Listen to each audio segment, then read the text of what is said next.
Hey everyone, it's me, Derek, from the channel Veritasium. And I've been following this series by Destin on Smarter every day about helicopters, and gyroscopic precession is just one of those things that still blows my mind as it did Destin's. So I'm here at the University of Sydney, my old stomping grounds. I'm going to borrow some of their lecture dem equipment to hopefully teach you a bit about how gyroscopic precession works. The first thing I need to do is talk about vectors, because a lot of things in physics are vectors. That means they have direction.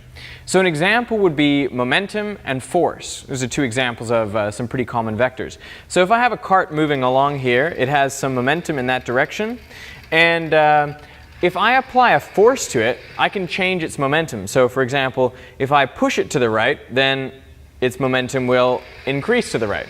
It all makes a lot of sense. Well, there's a similar statement we could make about rotating bodies, which is that a torque increases the angular momentum of an object in the direction of that torque. So let's try to figure out those terms. If I apply a force down on this side of the wheel, I create a torque. Now, torque is force times the distance from the rotating axis. You could call it r. So torque is the force applied times the radius away from the turning axis. Now, what's the direction of that torque? Well, we actually use a right-hand rule to define this.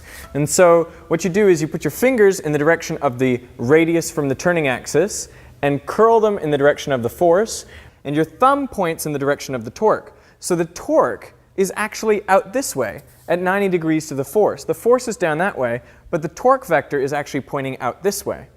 So the angular momentum of this wheel is being increased in that direction. So the more I apply this torque, the more I increase the angular momentum of the wheel in the direction of the torque. So I'm making this wheel have a very large angular momentum out towards the camera, out towards you.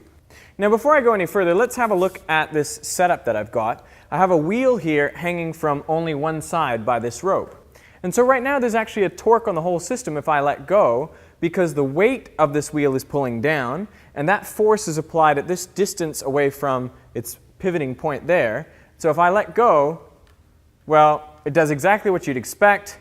The wheel swings down this way. But I want to see that as an example of rotational motion. There's a torque which is pointing out this way, which is trying to increase the angular momentum of the system in that direction. Now, angular momentum in that direction requires that the whole system starts swinging anti-clockwise. And so that is what happens. But what happens if I only let go after I've already spun up the bicycle wheel? Well, in that case, the bicycle wheel would already have angular momentum this way, and so a torque pushing that way actually swings this angular momentum round that way. Okay, so let me try to get the wheel spinning and make it work. Come on. Oh, look at that. It's rotating as we predicted. See, the angular momentum vector is pointing out this way, but torque is pushing it this way. So angular momentum, torque, and torque is pushing that angular momentum vector around.